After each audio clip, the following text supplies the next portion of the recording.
Sí, yo salgo antes. Vaya, cheque.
Buenas noches a todos, bienvenidos a la sesión de hoy.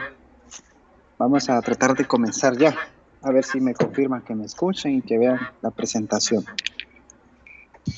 Buenas noches.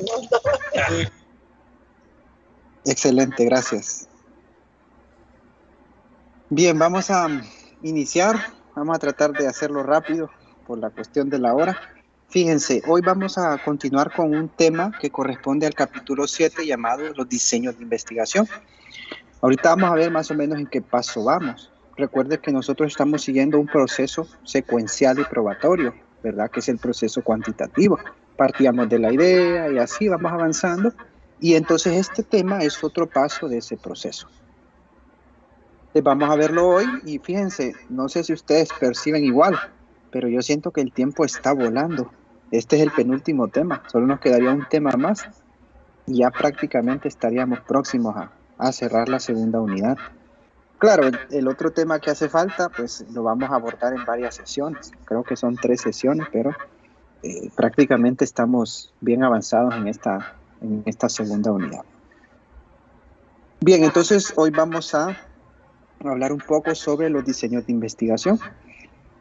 En el caso pues de la ruta cuantitativa. Fíjese, vamos a empezar diciendo que este corresponde al 6º paso o a la 6ª etapa en el proceso. Entonces aquí nosotros elegimos un diseño apropiado para nuestra investigación, para nuestra propuesta de proyecto de investigación. Y bueno, ya que tenemos como propósito en el estudio de un tema en particular, nuestro propósito como investigadores es dar respuesta a las preguntas que ya hemos construido, es lograr los objetivos que ya hemos establecido, objetivos de investigación. Entonces, el diseño de una investigación viene a jugar un papel importante en el cumplimiento o en ese propósito que tenemos, de dar respuesta a preguntas y cumplir objetivos. Y entonces ahorita nos vamos a dar cuenta de que un diseño de investigación pues corresponde o nos permite a poder establecer un plan o una estrategia diseñada, ¿no? Para poder concebir la información que nosotros deseamos. Si usted recuerda, en las últimas sesiones, la de ayer y la de la semana anterior, hablamos sobre las hipótesis en la investigación. Nos dimos cuenta que hay múltiples tipos de hipótesis, no toda investigación desarrolla hipótesis, y bueno, eso lo entendimos. Entonces, el siguiente paso, después de construir hipótesis, es elegir un diseño. ¿Por qué es importante elegir el diseño? ¿Por qué? Ya hemos venido diciendo que las hipótesis nos llevan a la necesidad de comprobar lo que estamos expresando en esas hipótesis, que son afirmaciones tentativas. Y comprobarla significa buscar una forma, una estrategia, un plan para poder obtener la información que nos permitirá probar esa hipótesis. Porque si usted recuerda en mente, y ahorita le voy a mostrar un ejemplo, hay muchas hipótesis, ¿no? Pero sabemos que son afirmaciones tentativas que tienen que ser comprobadas para verificar su veracidad o su falsedad. Entonces, ¿cuál es el medio por el cual yo puedo comprobar esas hipótesis? Pues diseñar un plan o una estrategia. Es el diseño de una investigación. Por lo tanto, decimos que el diseño también nos sirve para analizar o comprobar ciertas hipótesis. Entonces, ¿qué comprende ese plan? Pues comprende actividades y procedimientos que vayan orientados a encontrar esas respuestas a las preguntas de investigación. Si usted recuerda, decíamos que las hipótesis eran las respuestas tentativas a las preguntas, pero como las hipótesis tienen esa característica, ¿no?, de ser afirmaciones tentativas o posibles respuestas, tenemos que contrastarlas con los datos de la realidad, ¿no?, para verificar si esas hipótesis pueden ser rechazadas o no rechazadas en torno a un plan que hemos diseñado. Bien. Avanzando un poco, entonces, fíjese, vamos a mostrar un ejemplo coloquial y un ejemplo más científico de lo que es los diseños de investigación. Cuando empezamos a hablar del tema de hipótesis, la semana pasada, pues yo les mencioné un ejemplo, ¿no?, sobre esto. Un muchacho se pregunta, ¿le seré yo atractivo? ¿Le gustaré a Paola? ¿Por qué sí o por qué no? Y luego entonces esta persona se establece, después de hacerse preguntas o interrogantes, se establece ciertas suposiciones, ciertas afirmaciones, ¿no? Entonces, en este caso, ¿seré yo atractivo? ¿Le gustaré yo a Paola? Viene a funcionar como una pregunta de investigación. Recuerde que también lo asemejamos al método científico, ¿no? El método científico parte de la observación, el hacerse preguntas y luego seguir a establecer hipótesis. Entonces, fíjese, una vez que el sujeto se pregunta algo, se establece esas suposiciones, afirmaciones tentativas. Entonces digo, sí, yo le resulto atractivo a Paola ya que me escribe todos los días por las redes sociales, pasa pendiente de mí o qué sé yo, no estoy afirmando yo lo que me pregunté previamente, pero sé que son afirmaciones tentativas, no son concretas del todo, no son del todo verdaderas. Tengo que verificar si esas afirmaciones o esos supuestos o esas hipótesis son verdaderas. Entonces, ¿qué voy a hacer yo?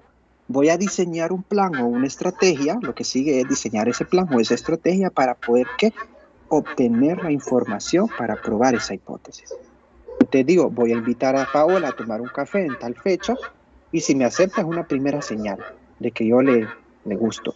Y luego estando allá en el café le voy a llevar un obsequio. Si lo acepta y sonríe es otra señal de que estoy comprobando mi hipótesis. Y luego le voy a tomar la mano a ver qué reacción tiene. Entonces ese plan o esa estrategia está permitiendo que yo compruebe la hipótesis que estaba establecida de que yo sí le resultaba atractivo a la chica.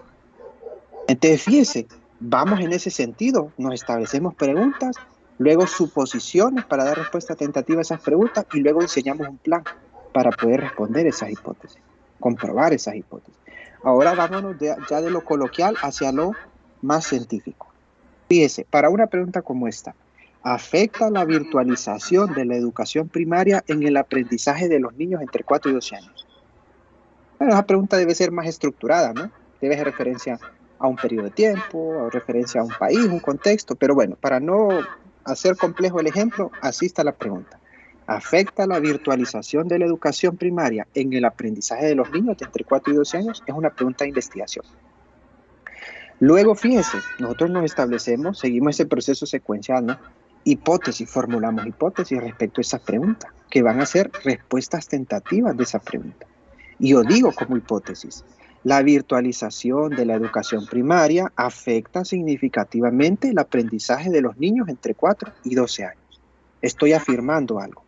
Ya sabemos que las hipótesis se formulan como proposiciones, ¿no? Es decir, como afirmaciones. Yo estoy afirmando que sí, que la virtualización en la educación primaria está afectando significativamente los niveles de aprendizaje de los niños. Pero esa hipótesis todavía no sé si es totalmente verdadera o falsa. La hipótesis deben ser posibles de falsear, nos decía un epistemólogo. Por lo tanto, entonces, después lo que sigue es diseñar un plan o una estrategia para poder comprobar lo que estoy asimilando, ¿no? En la hipótesis de que la virtualización en la educación primaria está afectando significativamente los niveles de aprendizaje en los niños. No se adaptan los niños, ¿no? Por ejemplo, estoy tratando de decir, te voy a diseñar ese plan para obtener esa información. Así funciona entonces, por lo menos en la ruta cuantitativa, los diseños de investigación. ¿Cuáles son entonces los distintos diseños? Pues generalmente hay dos. Un diseño experimental, hay muchos más, ¿no? Pero no podemos hablar de todos por la cuestión del tiempo. Pero comúnmente los diseños pueden ser experimentales o no experimentales.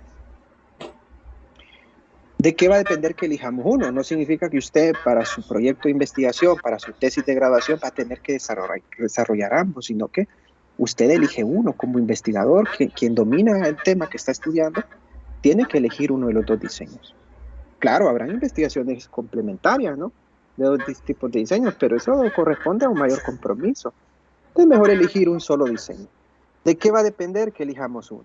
Pues va a depender de lo que ya hemos construido, de cómo planteamos el problema, del alcance que hemos elegido, que si es alcance exploratorio, que si es descriptivo, que si es correlacional o que si es explicativo causal.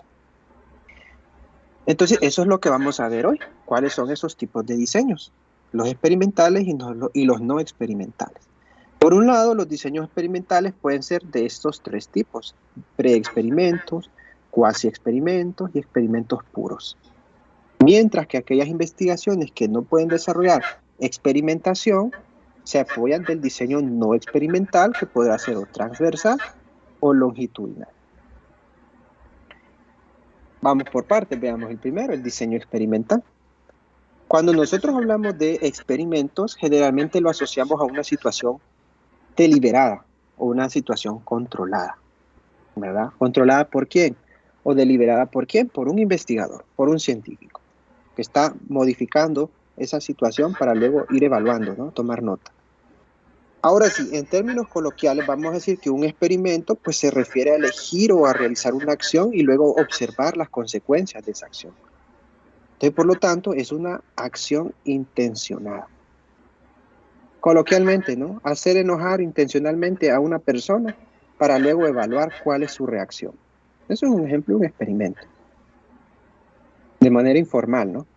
Yo hago enojar a un amigo o una amiga y luego evalúo su reacción. Hay personas que pues se enojan rápido, podrán haber otras que no se molestan, no reaccionan de forma agresiva, etc. Eso es un ejemplo de una acción deliberada, provocada por una persona. En otras palabras, es provocar un fenómeno para luego nosotros estudiar las consecuencias. Entonces, cambiarme de peinado puede ser un ejemplo coloquial de lo que es un experimento, ¿no? Y luego evalúo la reacción de las personas de mi entorno, cómo reaccionan a ese cambio. Porque yo hice un cambio, provoqué un cambio, me cambié de peinado, de apariencia. Entonces aquí la esencia es que todo experimento siempre va a requerir ¿de qué? Pues de una manipulación intencionada, ¿verdad? De una acción intencionada, de una acción, ¿para qué? Para luego evaluar los posibles resultados, las posibles consecuencias.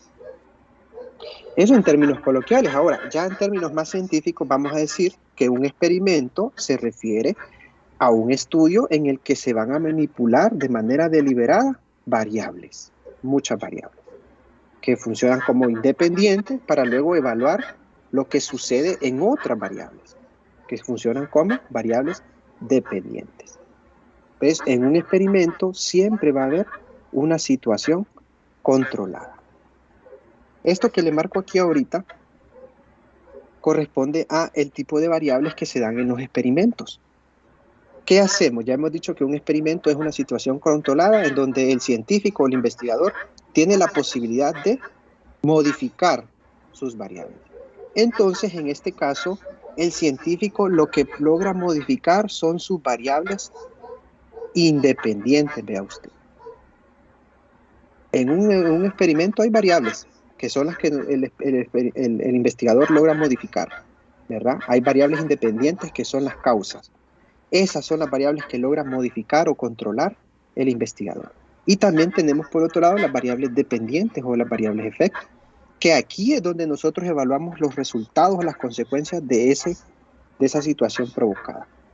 Nosotros entonces, y ojo con esto, lo que como investigadores logramos modificar bajo un diseño experimental son las variables independientes. Las variables dependientes no se modifican, no se alteran de forma deliberada. Solo evaluamos los resultados de las variables modificadas que son las independientes. Fíjese un ejemplo ahí de entrada, dar un tratamiento para reducir los niveles de insomnio. Un psicólogo puede desarrollar un diseño experimental de esta forma, ¿no? Un grupo de personas o jóvenes estudiantes de universidad que tienen problemas de insomnio. Entonces el psicólogo puede realizar un diseño experimental para ver qué resultados se generan en los niveles de insomnio después de haber modificado otra variable. Por ejemplo, proporcionar un tratamiento, ¿no? Un tratamiento puede ser una terapia contra el insomnio, ¿no? Entonces, el científico en ese caso lo que está modificando es una variable para evaluar después los resultados en otra variable. Es posible hacer experimentación con seres humanos, con seres vivos y con ciertos objetos, pero por razones de ética en investigación no siempre es útil o aconsejable desarrollar la experimentación, aunque es uno de los grandes pasos del método útiles. A veces, dadas las circunstancias o la naturaleza del problema que se está estudiando, no siempre es aconsejable por cuestiones de ética desarrollar lo que son los experimentos, ¿verdad? Más cuando los sujetos que participan en el proceso experimental son seres humanos de quienes se atenta contra su integridad física o contra su salud. Entonces, mucho puede querer hacer un experimento, un psicólogo, un médico sobre los efectos que genera el alto consumo de alcohol en la capacidad de reacción de los jóvenes, ¿no? Por ejemplo, de un grupo de jóvenes. Y entonces, ahí la situación ya se sale de la cuestión ética, porque no puedo yo inducir a los participantes a que consuman alcohol porque estoy atentando contra su salud. Entonces, dadas ciertas situaciones, de cierta naturaleza, de ciertos fenómenos, no siempre es totalmente aconsejable desarrollar experimentación. Y claro, no toda investigación o no todo problema que se estudia se puede abordar desde lo experimental. Ya hemos venido diciendo, ¿no?, que en la economía, por ejemplo, hay muchos fenómenos económicos que en la actualidad no se tratan desde lo experimental, sino que se tratan desde otras formas, ¿no?, otros diseños que ahorita vamos a ver. ¿Cómo puedo yo modificar entonces experimentalmente los impuestos que pagan las empresas en un país? Es muy complejo, no hay una metodología para hacer eso. No puedo yo modificarlo, ¿no? Porque los efectos van a ser catastróficos en ese caso. Entonces, hay situaciones en las que no siempre se puede experimentar. Y ahora vamos a mostrar otras situaciones más. Bien, avanzando un poco entonces siempre dentro de los diseños experimentales, fíjese, hay 3 requisitos que deben cumplir los experimentos. Primero, que exista una manipulación de variables, ¿sí? Eso significa entonces que el investigador tiene que tener la posibilidad de poder manipular por lo menos las variables independientes. Bueno, es que las dependientes no pueden ser modificadas bajo ciertos criterios. Generalmente en un experimento no complejo, pues lo que se modifica son las variables independientes, es decir, las variables causas, para luego evaluar los resultados en otras variables dependientes, es decir, el efecto. Entonces, por ejemplo, ve ahí, administrar un tratamiento médico permitiría mejorar los niveles de migraña de un grupo de personas, adultas, por ejemplo. Entonces, lo que el científico o el investigador puede modificar, manipular deliberadamente son los tratamientos que puede proporcionarle a ese grupo de personas que tienen problemas de migraña. Y luego lo que va a hacer es evaluar qué efectos tuvo esos distintos tratamientos médicos implementados para evaluar los resultados en los niveles de migraña, es decir, la variable dependiente. Entonces, aquí hay una causa que se manipula. El efecto no se manipula. Eso es el primer requisito. El segundo es medir el efecto de la variable independiente sobre la dependiente. Es decir, la medición deberá ser confiable y válida. Y no que, por ejemplo, los niveles de migraña mejoraron porque los participantes, ¿no? Tuvieron más horas de sueño, por ejemplo. Entonces, las horas de sueño sería otra variable que no estaba estipulada en el proceso experimental. Eso significa el segundo requisito, que podamos medir el efecto de una variable independiente sobre la dependiente. Es decir, que las variables que van a ir incluidas en el experimento sean las que están ejerciendo una causa en el efecto y no otras variables externas, ¿no? Que también tiene que ver con el tercer requisito, el C, que dice control y la validez interna. Todo experimento debe lograr el control y la validez interna. Cuando nosotros hablamos de experimentación, hacemos referencia a que ese experimento debe ser controlado totalmente por el investigador. Él debe tener la capacidad de controlar las variables, modificarlas, alterarlas de forma intencional, ¿no? Para luego evaluar los efectos en las variables dependientes. Entonces, el grado de validez y control hace referencia a que el experimento se interprete de forma adecuada y válida, que no existan variables externas, porque si no, eliminan la validez del experimento. Esos son los tres requisitos. ¿Y cuáles son los tipos de diseños experimentales? Nosotros en nuestras disciplinas económicas y administrativas muy poco hacemos experimentación. Es necesario verlo, pero realmente la investigación científica en nuestras disciplinas no va orientada a los diseños experimentales, sino a los diseños no experimentales.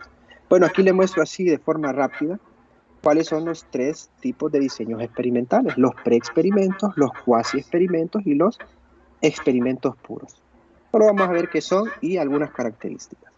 Cuando hablamos de los preexperimentos, son aquellos estudios en donde se va a realizar un diseño experimental, pero no tan complejo. Por eso su nombre, preexperimentos. Consiste en administrar un estímulo a un solo grupo y luego medir los resultados. Entonces, en este caso, en el proceso experimental solo se tiene un grupo, que se conoce como el grupo experimental. Un grupo, por ejemplo, de 10 jóvenes que tienen problemas de ansiedad. Entonces el experimentador o el científico psicólogo va a estimular con otra variable para evaluar luego los niveles de ansiedad. Les va a dar una terapia a ese grupo experimental y luego va a evaluar los resultados en los niveles de ansiedad. ¿Qué características tienen los preexperimentos? Pues el grado de control es mínimo o casi nulo. Entonces el investigador no puede controlar totalmente las variables independientes. No es posible establecer con certeza causalidad y los sujetos que son asignados a ese grupo, los jóvenes que tienen ese problema de ansiedad, se asignan de forma voluntaria y no a criterio del investigador. Y bueno, no hay otro grupo que funcione como un grupo de control, sino que hay un solo grupo experimental. Luego tenemos los cuasi experimentos que comparados con el que acabamos de ver, pues son un poquito más complejos, ¿verdad? Cuasi experimentos manipulan deliberadamente al menos una variable independiente. Que aquí el grado de control no es nulo, pero sí todavía sigue siendo bajo. El científico no logra controlar sus variables independientes. No siempre hay un grupo de control, a veces sí, a veces no. Puede que hayan dos grupos, puede que solo haya un grupo experimental. Y los sujetos están asignados desde antes del experimento. Supóngase un profesional de la educación, ¿verdad?, que quiera hacer un experimento para implementar, digamos, un modelo de enseñanza-aprendizaje en niños de primaria. Entonces él va a tener dos grupos, va a ir a una escuela y va a tener el primer grado de sección A, que va a ser un grupo de 40 niños, y el primer grado de sección B, que va a ser un segundo grupo de otros 40 niños. A uno va a ser el grupo de control y otro va a ser el grupo experimental. En el grupo experimental se va a asignar o desarrollar la nueva forma de enseñanza-aprendizaje y luego se va a evaluar los niveles de aprendizaje de esos niños a los que se les implementó ese modelo. Y luego el otro grupo, que es de grupo de comparación o de control, pues no se le va a implementar ningún modelo de enseñanza-aprendizaje. Y entonces se van a evaluar, ¿no? Se van a comparar. Y luego finalmente, y a eso hacemos referencia cuando decimos que los grupos están asignados desde antes del experimento, ¿no?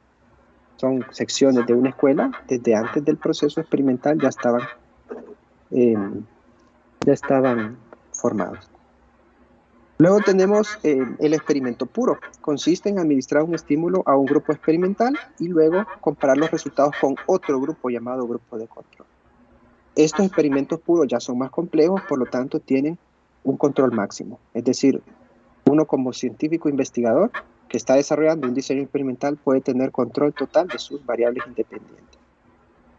Mientras que la asignación de los sujetos es de forma aleatoria para los dos equipos, los dos grupos, tanto el experimental como el de comparación. Y bueno, hay una manipulación concreta de las variables independientes. Ahora, eso se da en otras disciplinas, ¿no? En donde la experimentación es más, como tal vez no más útil, pero sí un paso del método que se ajusta a la naturaleza de los problemas que se tratan. Ahora, en nuestras disciplinas no necesariamente nosotros desarrollamos la experimentación. ¿Qué hacemos entonces? Si tenemos que abordar un problema, estudiar un problema, pues existe el segundo diseño que es el no experimental, ¿verdad? Que nos lleva a la necesidad de no modificar variables, porque no podemos hacerlo. Entonces, en los diseños no experimentales son útiles para aquellos estudios que no buscan la manipulación deliberada de variables. O sea, usted como investigador, si se apoya de un diseño no experimental, sabrá que sus variables no se pueden manipular. Que su variable pobreza, que su variable nivel de desempleo, que su variable trabajo infantil, mendicidad, qué sé yo, no son variables que se puedan modificar o alterar de forma deliberada. Entonces aquí nosotros no vamos a hacer variar de forma intencional esas variables independientes para querer evaluar el efecto sobre la dependiente. En este tipo de diseño, entonces, nosotros podemos observar el fenómeno o las variables tal como se dan en su contexto natural y luego posteriormente solo las analizamos. ¿Por qué? Porque en la mayoría de los casos el fenómeno o las variables ya han sucedido, ya sucedieron, entonces no puedo alterarlas. Solo tomo el comportamiento de esas variables y las analizo. Bien, entonces en la investigación no experimental, pues las variables independientes ya han ocurrido. No es posible que nosotros las podamos manipular.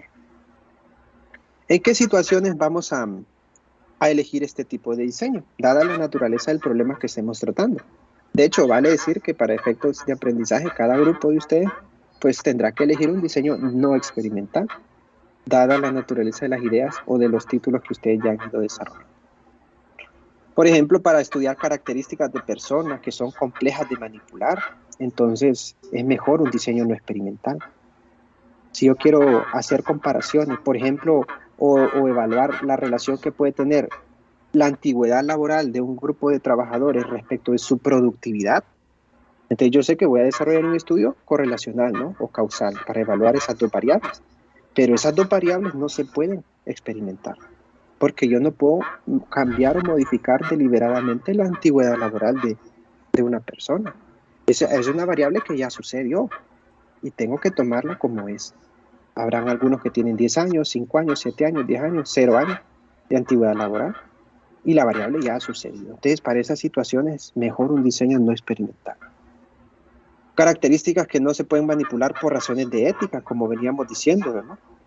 Querer medir los efectos del consumo de alcohol en otra variable, eso atenta contra la integridad física, ¿no? O la salud de persona. Por lo tanto, entonces es mejor no realizar un proceso experimental y seguir un diseño, no es ideal seguir un proceso experimental, pero sí seguir un diseño no experimental. Fenómenos imposibles de manipular, ahí ve usted ejemplos, ¿no? Y fenómenos económicos o sociales, que muchos de ellos es muy complejo poder desarrollar experimentación. No puedo decir que en la economía, en el estudio de la economía, no se hace experimentación, claro que sí. Es un campo de la economía que muy poco se ha desarrollado en ciertos países como el nuestro. Algunas universidades, por ejemplo, de España, han desarrollado este campo de la economía, se llama economía experimental, ¿verdad? Y hay otras universidades, por ejemplo, recién aquí cerca en Guatemala, hay universidades que ya le dan importancia a ese campo de la economía, a realizar experimentación bajo ciertos parámetros, ¿no? De control. Nosotros todavía ese campo no lo hemos desarrollado. Pero la mayoría de los estudios en torno a fenómenos económicos van en la línea de los diseños no experimentales. Bueno, entonces, ¿cuáles son los diseños no experimentales? Para ir cerrando. Tenemos los transversales y tenemos los longitudinales. Así se diferencian los diseños no experimentales. Transversales, que pueden ser transeccionales, o longitudinales, que pueden ser evolutivos. ¿Cómo nosotros vamos a elegir uno de estos dos diseños no experimentales? Pues bueno, estos diseños no experimentales se van a clasificar conforme a su dimensión temporal. Es decir, como hagan referencia a la medición de sus variables durante un determinado tiempo. Aquí vamos a ver ejemplos. Ya hemos dicho entonces que la investigación no experimental se va a clasificar por su dimensión temporal. Dimensión temporal significa que las variables han sucedido en un momento en el tiempo o que las variables sucedieron en varios momentos del tiempo. Fíjense este primer ejemplo. Este que marco aquí y que voy a desmarcar para que se vea bien. Dice, medición de la relación entre calidad del servicio y la fidelidad del cliente en los supermercados de Tegucigalpa durante el mes de marzo del 2022. Bueno, podría ser más cercano, ¿no? Junio 2022. Entonces, según esa dimensión temporal, en este caso, este ejemplo nos dice que vamos a medir esas variables, calidad del servicio y fidelidad, en un solo momento en el tiempo, en el mes de junio del 2022. Entonces, yo estoy midiendo mis variables en un momento en el tiempo. A eso hacemos referencia. Y luego, cuando hacemos referencia a clasificar bajo una dimensión temporal de varios momentos en el tiempo, significa que vamos a medir nuestras variables o vamos a tomar datos de nuestras variables de diferentes momentos en el tiempo o de diferentes puntos en el tiempo. Fíjese este ejemplo. Determinar cómo contribuyen las remesas en el crecimiento económico de Honduras desde el 2010 hasta el 2019. Entonces, lo que yo voy a medir ahí o tomar datos es, por un lado, de la variable remesas en varios momentos en el tiempo, en el año 2010, 2011, 12, 13, hasta 2019. Vale decir entonces que cada año sería como un punto en el tiempo, ¿no?, de esa variable. Y luego del crecimiento económico, que es la segunda variable, del cual voy a tomar datos en varios momentos en el tiempo. ¿Cómo fue el comportamiento del crecimiento económico de Honduras en 2010, 2011, 2012, hasta 2019? Y fíjese el otro, el déficit fiscal en Honduras y su financiamiento durante 2000-2019. Es un ejemplo de clasificar una dimensión temporal respecto de varios momentos en el tiempo. ¿A qué me refiero entonces con ello? Un punto en el tiempo o varios puntos en el tiempo. A que los diseños transversales van a recolectar datos de un solo momento en el tiempo. De variables de un solo momento en el tiempo. Es como que yo diga, como que la universidad diga, vamos a hacer un estudio del segundo periodo académico del 2022 para evaluar los principales obstáculos que enfrentaban los estudiantes para acudir presencialmente a la universidad. Entonces la universidad va a hacer ese estudio para un solo momento en el tiempo. Va a medir esos principales obstáculos, que van a ser muchos, y solo los va a medir en un solo momento, en el segundo periodo académico, con una encuesta, por ejemplo. La encuesta solo se va a aplicar una vez a los estudiantes de ese segundo periodo académico. Y no más. Luego se hace el análisis y se llega a las conclusiones y se socializan los resultados. Eso es un ejemplo de un estudio transversal, porque recabamos datos de las variables que eran factores que limitan ¿no? Ya se me olvidó lo que dije ahorita, de los principales obstáculos, decía, ¿no? De la universidad recolectó en ese estudio principales obstáculos que consideran los estudiantes para poder acudir a sus clases presenciales. Y eso fue en un solo momento en el tiempo. Ahí hay más ejemplos, usted los podrá ver después en este material. Lo importante aquí es que lo transversal significa que nosotros podemos recabar datos de variables que suceden en un momento en el tiempo nada más. Y eso es común entonces de las encuestas de opinión o esas que se aplican, porque las encuestas se aplican en un momento en el tiempo, una sola vez, y no se vuelven a aplicar, a menos que sean estudios con tendencia, ¿no? Que son estos que usted ve ahora, los estudios bajo diseños longitudinales o evolutivos, que estos más bien recaban datos de variables, pero en varios momentos en el tiempo. Allá decíamos en un solo momento, aquí decimos en varios puntos del tiempo. Entonces yo puedo recabar datos del Producto Interno Bruto de Honduras como datos de tendencia, ¿no? Longitudinales, desde el año 2002 hasta el 2021, el reciente. O puedo tomar el comportamiento del Producto Interno Bruto de los últimos 5 años. Y entonces cada año corresponderá a un punto en el tiempo en el que se comportó y sucedió esa variable Producto Interno Bruto. Entonces aquí sí, hacemos nosotros un análisis de tendencia de esas variables. Queremos saber nosotros cuál ha sido la tendencia de los ingresos que percibe una empresa, por ejemplo, o que percibe el sector microempresarial. ¿Cuáles son los niveles de ingresos o la tendencia que ha tenido esa variable durante los últimos 5 años? Bueno, entonces ahí nos vamos a ir dando cuenta, bajo estos diseños no experimentales, longitudinales, que esas variables tienden a cambiar en el tiempo, ¿no? Entonces, eso es útil para aquellos diseños o aquellos estudios que son no experimentales. Aquí nosotros no vamos a manipular variables. La variable Producto Interno Bruto en el 2016, 2017, 18, 19, 20 y 21 ya sucedió. Y el investigador no puede cambiar eso. Las variables sucedieron y lo que hace es observarlas y analizarlas bajo estos diseños no experimentales. Y finalmente, haciendo como una síntesis, vamos a decir que, bueno, cuando hablamos de diseños, estos corresponden a planes o estrategias para poder obtener información. El experimento nos da la oportunidad de manipular y controlar variables como investigadores, aunque no todas pueden ser manipulables. La personalidad de un grupo de muchachos jóvenes universitarios es una variable, pero no es una variable que se pueda modificar, que se pueda manipular. La personalidad es algo innato de cada persona, entonces no se puede experimentar. No se puede experimentar tampoco con hechos pasados. Lo que ya sucedió no se puede experimentar.